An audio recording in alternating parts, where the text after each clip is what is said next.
बिस्मिल्लाहिर्रहमानिर्रहीम। Dear students, उम्मीद है आप सब लोग खैरियत से होंगे। स्टूडेंट्स, आज की इस वीडियो में हम एक्सरसाइज नंबर 5.2 का क्वेश्चन नंबर 4 सोल्व करने जा रहे हैं और ये बहुत इंपॉर्टेंट क्वेश्चन है।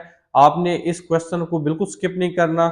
अगर आपको कोई स्टेप समझ ना आए तो आपने कमेंट सेक्शन में ज़रूर बताना है, क्योंकि ये क्वेश्चन जो है आपके एग्जाम्स के पॉइंट ऑफ व्यू से बहुत इंपॉर्टेंट है। और अगर आप वीडियो को स्किप करेंगे कहीं पर तो आपको फिर जो है ये कंसेप्ट समझ नहीं आएगा। तो स्टेप बाय स्टेप फॉलो करें, वीडियो को देखते जाए। उम्मीद है आपको ये क्वेश्चन जो है अच्छी तरीके से क्लियर हो जाएगा। वो कह रहा है find the particles velocity, acceleration, speed and direction of motion for the indicated value of t when the position vector of a particles in space at time t is r of T.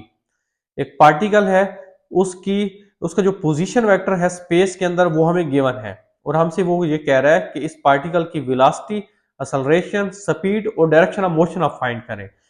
और एक हमारे पास value of T उसने हमें बता दी है, एक interval कि इस टाइम पे आपने ये सारी चीजें जो है वो कैलकुलेट करनी है।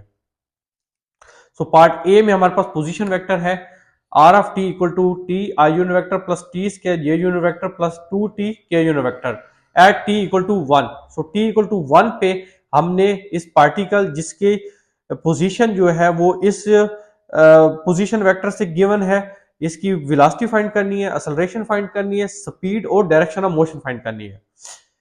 अब हमें पता है कि वेलोसिटी क्या होती है, वो rate of change of displacement होती है। तो ये जो पोजीशन वेक्टर जो है ये बेसिकली डिस्प्लेसमेंट ही है। तो अब आप अगर इसको डिफरेंशिएट करें विद रिस्पेक्ट टू टी तो आपके पास वेलोसिटी आ जाएगी। So differentiate this position vector with respect to T, तो D by D T R of T. तो अब जो है आप देख सकते हैं टी का टी के हिसाब से डेरिवेटिव क्या होता है 1। सो इस वजह से ये आई आ गया। टी स्क्वायर का जब आप डेरिवेटिव लेंगे वेरिएबल टी के हिसाब से तो पावर रूल यूज होगा। सो टी स्क्वायर का डेरिवेटिव जो है वो आ जाएगा 2t और साथ J unit vector as it is आ गया। सिमिलरली 2t का जब आप डेरिवेटिव लेंगे वेरिएबल टी के हिसाब से वो 2 आ जाएगा और साथ के यूनिट वेक्टर आ गया। सो हमारे पास ये वेलोसिटी आ गई है इस पार्टिकल की, आई यूनिट वेक्टर प्लस 2t जे unit vector plus 2 k unit vector. अब इसमें एक चीज आपने ये काम करनी है कि उसने हमें से हर चीज ये पार्टिकल की वेलोसिटी, एक्सेलरेशन, स्पीड, डायरेक्शन हर चीज पूछी है टी इक्वल टू 1 पे। सो अब यहाँ पे आप टी इक्वल टू 1 पुट कर दें। जब आप टी 1 पुट करेंगे यहाँ पे तो आपकी जो वेलोसिटी है via 1 वो बन जाएगी i unit vector plus 2 into 1 j unit vector plus 2 k unit vector. So velocity of particle at T equal to 1 आ गई i unit vector plus 2 j unit vector plus 2 k unit vector. अब हमने velocity find कर ली है, अब हम इस particle की एक्सेलरेशन फाइंड कर लेते हैं। एक्सेलरेशन फाइंड करना भी इजी है। एक्सेलरेशन क्या होती है, rate of change of velocity. तो जब हमारे पास अगर हमें वेलोसिटी पता है तो एक्सेलरेशन के लिए हम क्या करेंगे, जस्ट उसका हम टाइम डेरिवेटिव ले लेंगे फंक्शन का। तो ये जो वी ऑफ टी है इसको आप अगेन डिफरेंशिएट कर दें with respect two variable T तो आपके पास एक्सेलरेशन आ जाएगी। अब आप देख सकते हैं ये जो आई यूनिट वेक्टर यहाँ पे तो कोई वेरिएबल टी है ही नहीं, तो इसका डेरिवेटिव यहाँ पे 1 है साथ। तो 1 का डेरिवेटिव किसी भी वेरिएबल के हिसाब से 0 होता है, सो इस वजह से यहाँ 0 आ गया। 2t का जब आप डेरिवेटिव लेंगे वेरिएबल टी के हिसाब से वो 2 आ जाएगा और साथ J unit vector as it is आ गया। सिमिलरली 2 चूंकि कांस्टेंट है तो कांस्टेंट का डेरिवेटिव आप टी वेरिएबल के हिसाब से जब लेंगे वो भी 0 आ जाएगा। सो एक्सेलरेशन आ गई आपके पास 2 जे यूनिट वेक्टर। अब आपने एक्सेलरेशन भी फाइंड करनी है टी इक्वल टू 1 पे। यहाँ पे तो कोई टाइम वाली टर्म है ही नहीं, so acceleration of particle at time t equal to 1 वो 2 जे यूनिट वेक्टर है। अब हमने मैग्नीट्यूड फाइंड करनी है इस पार्टिकल की। मैग्नीट्यूड क्या होती है, मैग्नीट्यूड बेसिकली जो हमारे पास वेलोसिटी चूंकि एक वेक्टर क्वांटिटी है। अब हमने स्पीड फाइंड करनी है। मैग्नी वेलोसिटी एक वेक्टर क्वांटिटी होती है जबकि स्पीड जो है एक स्केलर क्वांटिटी होती है। तो जो हमारे पास वेलोसिटी वेक्टर है अगर उसके हम मैग्नीट्यूड फाइंड कर ले तो वो हमारे पास फिर स्पीड आ जाएगी। और मैग्नीट्यूड फाइंड करने का तरीका होता है जो जो हमारे पास यूनिट वेक्टर्स हैं, आई यूनिट वेक्टर, जे यूनिट वेक्टर, के यूनिट वेक्टर, उनके जो कंपोनेंट्स हैं उनको स्क्वायर करके आप अंडर द रूट कर ले लें। अब यहाँ पे आप देख सकते हैं आई यूनिट वेक्टर का जो कंपोनेंट है वो है 1। सो 1 का स्क्वायर। सिमिलरली जो हमारा जे यूनिट वेक्टर है उसका कंपोनेंट है 2। सो 2 का 2 का स्क्वायर। ये वाली हम रिजल्ट यूज कर रहे हैं जब velocity of particle at time t equal to 1। So 2 का square. Similarly k unit vector का जो कंपोनेंट है वो भी 2 है, सो अगेन 2 का स्क्वायर। ये बन जाता है 1 + 4 + 4 9 अंडर द रूट 9। जब अंडर रूट खत्म करेंगे आप तो ये 3 आ जाएगा। सो जो स्पीड है पार्टिकल की एट t = 1 वो 3 आ गई। ठीक है। और ये जो v(1) के लेफ्ट राइट जो है ब्रैकेट्स हैं ये जो है मॉड ये मैग्नीट्यूड को शो करता है। और डायरेक्शन आप कैसे फाइंड करेंगे? डायरेक्शन के लिए ये n यूनिट वेक्टर यूज होता है और डायरेक्शन इक्वल होती है जो वेलोसिटी वेक्टर है वो डिवाइडेड बाय इस वेलोसिटी वेक्टर की मैग्नीट्यूड। वेलोसिटी वेक्टर हमारे पास मौजूद है, हमने फाइंड आउट किया था पोजीशन वेक्टर से i + 2t j unit vector + 2k unit vector. तो यहाँ पे वो वेलोसिटी वेक्टर यूज कर लिए और यहाँ पे भी जो वेलोसिटी वेक्टर यूज किया है ये वाले आपने रिजल्ट यूज करने हैं velocity of particle at time t = 1। ठीक है, i + 2j + 2k। और जो मैग्नीट्यूड हमने फाइंड किया वेलोसिटी की जिससे स्पीड का है वो 3 है। तो अलग अलग अब आप डिवाइड कर सकते हैं। सो 1/3 i unit vector + 2/3 j unit vector + 2/3 k unit vector. यहाँ हमारा पार्ट ए जो है वो सोल्व हो जाता है। Now comes to the part B. Part B में हमारे पास position vector r of t given है cos t i unit vector + sin t j + 3t k और t = π/4 पे हमने इस पार्टिकल की वेलोसिटी, एक्सेलरेशन, स्पीड और डायरेक्शन ऑफ मोशन जो है वो फाइंड आउट करनी है। वेलोसिटी हमारे पास क्या होती है? Rate of change of displacement. तो इस पोजीशन वेक्टर को हम डिफरेंशिएट कर लेंगे विद रिस्पेक्ट टू टाइम तो हमारे पास वेलोसिटी आ जाएगी। सो d/dt r ऑफ t ये वेलोसिटी है। cos t का डेरिवेटिव क्या होता है वेरिएबल t के हिसाब से? वो -sin t होता है। साथ i unit vector as it is आ गया। sin t का जो डेरिवेटिव होता है टाइम के हिसाब से वेरिएबल t के हिसाब से वो cos t होता है। साथ j यूनिट वेक्टर आ गया। सिमिलरली 3 कांस्टेंट है वो पहले लिख लिया और t का t के हिसाब से डेरिवेटिव 1 होता है क्योंकि dt/dt कट जाता है तो 1 आता है। सो ये 3k यूनिट वेक्टर आ गया। ये हमारे पास वेलोसिटी वेक्टर आ चुका है। अब हमने इसकी वैल्यू फाइंड आउट करनी है t = π/4। तो जहां जहां आपको t नजर आ रहा है v ऑफ t में वहां आप π/4 पुट कर दें। सो velocity of particle at t = π/4 बन जाएगा -sin π/4 i unit vector plus cos π/4 j unit vector plus 3k unit vector. अब sin π/4 का मतलब है sin π/4 बनता है 45 और साइन 45 जो होता है वो होता है 1/√2। ये माइनस की वजह से ये आ गया। सिमिलरली cos 45 वो भी 1/√2 होता है। साथ ये यूनिट वेक्टर आ गया और ये 3k यूनिट वेक्टर आ गया। अब ये हमारे पास वेलोसिटी ऑफ पार्टिकल आ चुकी है एट t = π/4। अब हमने एक्सेलरेशन फाइंड करनी है तो अगेन आप इस वेलोसिटी वेक्टर को डिफरेंशिएट कर लें विद रिस्पेक्ट टू टाइम तो आपके पास एक्सेलरेशन ऑफ पार्टिकल आ जाएगी।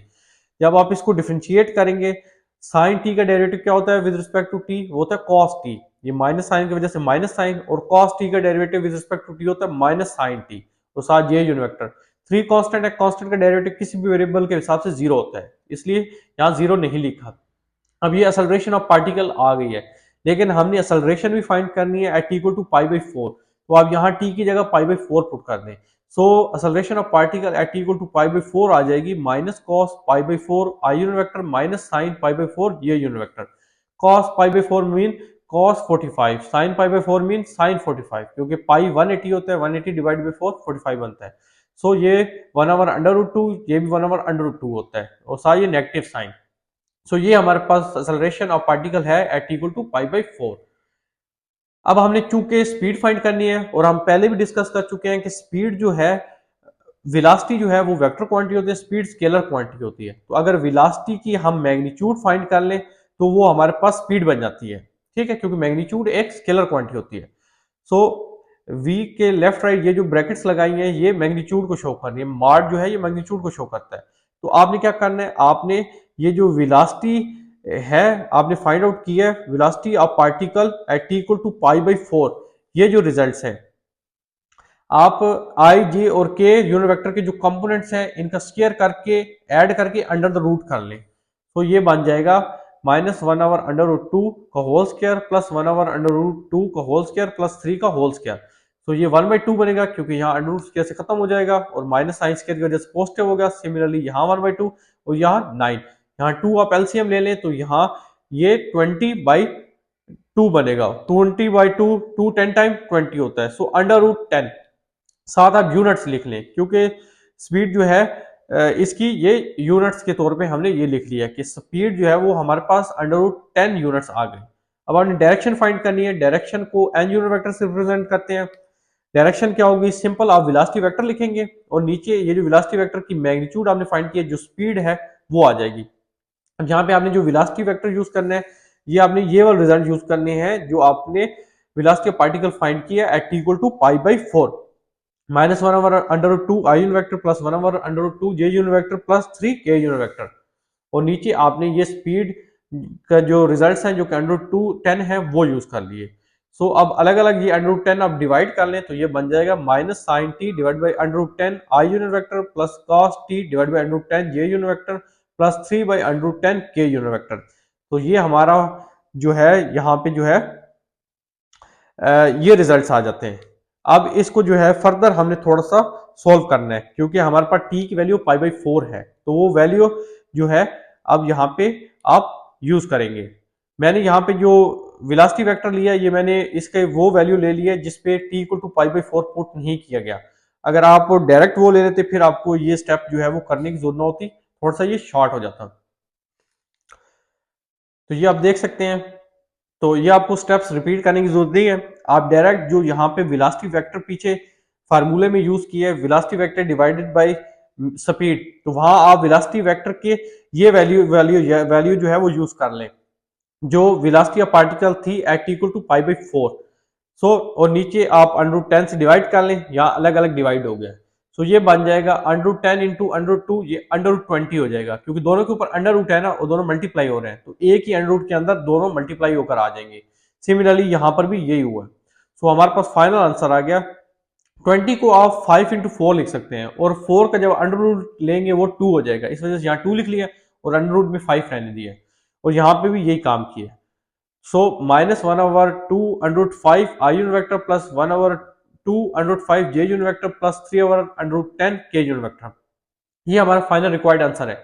अब ये दोनों कैंसिल नहीं हो सकते, ये जो है I यूनिट वेक्टर के साथ रिजल्ट है, ये J यूनिट वेक्टर के साथ रिजल्ट है और ये डिफरेंट डायरेक्शन को शो करते हैं। अगर ये भी I होता या ये J होता फिर ये एक दूसरे से कैंसिल हो जाते हैं। यहाँ हमारा पार्ट बी जो है वो सोल्व हो जाता है। अब हम पार्ट सी को सोल्व करेंगे।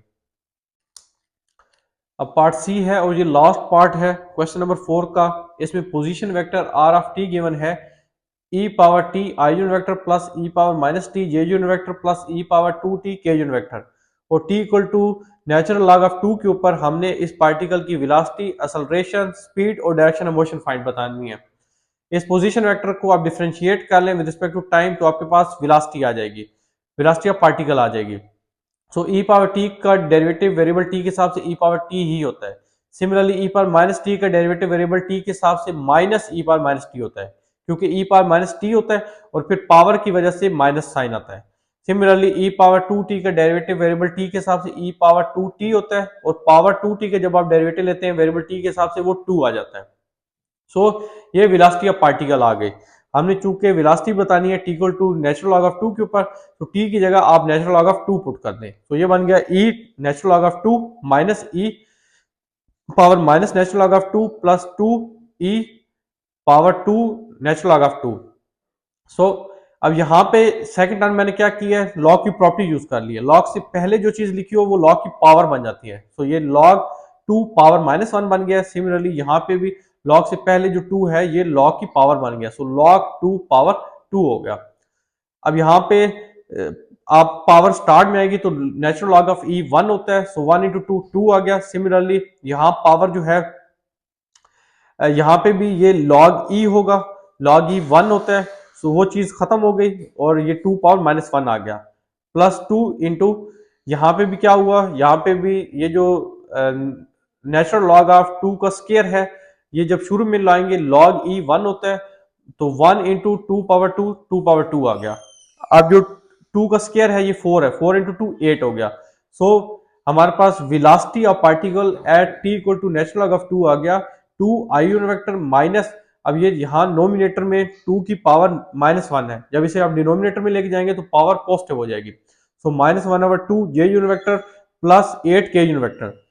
ये I J K unit vector यहाँ पे भी मौजूद हैं, ये ऐसा नहीं है कि यहाँ पर नहीं है यहाँ अचानक आ गया, यहाँ पर भी ये मौजूद है, ये थ्रू आउट यहाँ ऊपर से चलते आ रहे हैं। अब वेलोसिटी ऑफ पार्टिकल आ गई। इसको अगेन आप डिफ्रेंशिएट अगर कर दें वेरिएबल टी के हिसाब से तो आपके पास असलरेशन आ जाएगी। सो ये हमारे पास असलरेशन आ गई। अब टी की वैल्यू अब नेचुरल लॉग ऑफ 2 पुट कर दें यहाँ पे, क्योंकि हमने असलरेशन भी पार्टिकल की बतानी है at T equal to natural log of 2। So ये जहां टी की जगह नेचुरल लॉग ऑफ 2 पुट कर दिया, जहां जहां आपको टी नजर आ रहा है। अब यहाँ पे भी वही कंसेप्ट यूज किया कि लॉग से पहले जो चीज होती है वो पावर बन जाती है। यहाँ माइनस साइन है तो ये नेचुरल लॉग ऑफ 2 पावर -1 बन गया है। सिमिलरली यहाँ पे नेचुरल लॉग ऑफ 2 से पहले 2 है, ये नेचुरल लॉग ऑफ 2 का स्क्वायर हो गया। इसको भी आप ऐसे ही सोल्व कर लें, पावर स्टार्ट में आएंगी, नेचुरल लॉग ऑफ ई 1 हो जाता है। सो रिमेनिंग आपके पास जो आंसर आ जाता है acceleration of particle at equal to natural log of 2, वो आ जाता है 2 i unit vector minus 1/2 j unit vector plus 16 k unit vector. तो पार्टिकल की वेलोसिटी और एक्सेलरेशन हम फाइंड आउट कर चुके हैं at T equal to natural log of 2। अब स्पीड और जो डायरेक्शन ऑफ मोशन है वो हम फाइंड आउट करेंगे। चूंकि ये वेलोसिटी ऑफ पार्टिकल है at T equal to natural log of 2 i unit vector minus 1/2 j unit vector plus 8 k unit vector. Speed क्या होती है? स्पीड स्केलर क्वांटिटी होती है, वेलोसिटी वेक्टर क्वांटिटी होती है। तो ये जो हमारे पास वेलोसिटी है, अगर इसकी हम मैग्नीट्यूड फाइंड कर लें तो फिर ये जो हमारे पास आंसर आएगा वो हमारे पास स्पीड होगी। ठीक है, तो ये v के लेफ्ट राइट ये जो सिंबल्स हैं ये शो कर रही हैं, बार शो कर रहे हैं मॉड को, और ये शो कर रही है मैग्नीट्यूड को, वेलोसिटी की मैग्नीट्यूड, और ये स्पीड है जो कि स्केलर क्वांटिटी है। जस्ट आपने क्या करना है, जो आई जे के यूनिट वेक्टर हैं उनके कंपोनेंट्स का स्क्वायर करके उनको ऐड करके अंडर द रूट कर देना है। सो यहाँ पे 4 एलसीएम आ गया, 4 इंटू 4 16 प्लस 1 64 इंटू 4 256, इनको ऐड किया 273 बनता है। और यहाँ ये 4 जो है ये भी अंडर रूट में है, अंडर रूट 4 जब आप करेंगे तो वो 2 आ जाएगा। सो आपके पास स्पीड आ गई अंडर रूट 273 डिवाइड बाई 2।